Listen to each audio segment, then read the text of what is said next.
राष्ट्रवादीच्या आमदार अपात्रता प्रकरणी आज सुप्रीम कोर्टात सुनावणी। विधानसभा अध्यक्षांच्या निकालाला राष्ट्रवादी एसपीचं आव्हान। महाराष्ट्रात मणिपूर सारखी दंगल घडवण्याची शरद पवारांना भीती।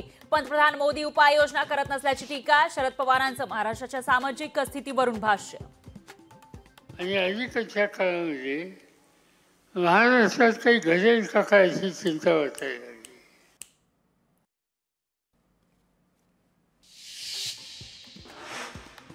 पुण्यात पीएमपीएमएलच्या कर्मचाऱ्यांचं काम बंद आंदोलन। वेतनवाढीसह विविध मागण्यांसाठी कर्मचाऱ्यांचा एल्गार। पुणे शहराला पुन्हा पुराचा धोका। खडकवासला धरणातील विसर्गामुळे भिडे पूल पाण्याखाली गेल्यानं वाहतूक बंद। छत्रपती संभाजीनगर विभागातील धरणांमध्ये फक्त 15.78% पाणीसाठा। मराठवाड्यातील जलसंकट अद्यापही कायम।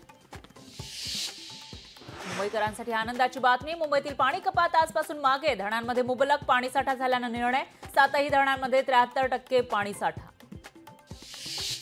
सायन उड्डाण पूल 1 ऑगस्ट पासून होणार बंद। मुंबईतील वाहतूक कोंडी वाढण्याची शक्यता। सीईटी यूजी परीक्षेचा निकाल जाहीर। बिझनेस स्टडीज विषयामध्ये सर्वाधिक 8,204 विद्यार्थ्यांना पैकीच्या पैकी गुण। जामिनावर निकाल देताना सामान्य व्यवहारी ज्ञान वापरा। सरन्यायाधीश धनंजय चंद्रचूड यांचं न्यायाधीशांना आवाहन।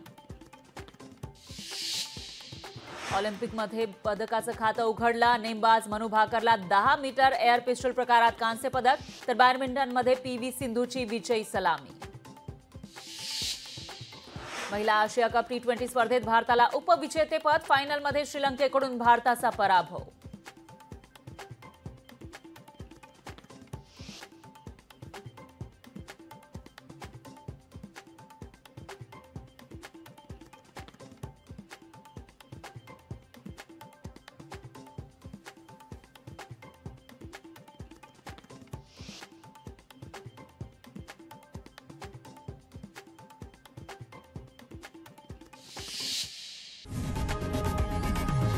लोकशाही मराठी ऐका, पहा, जागरूक रहा।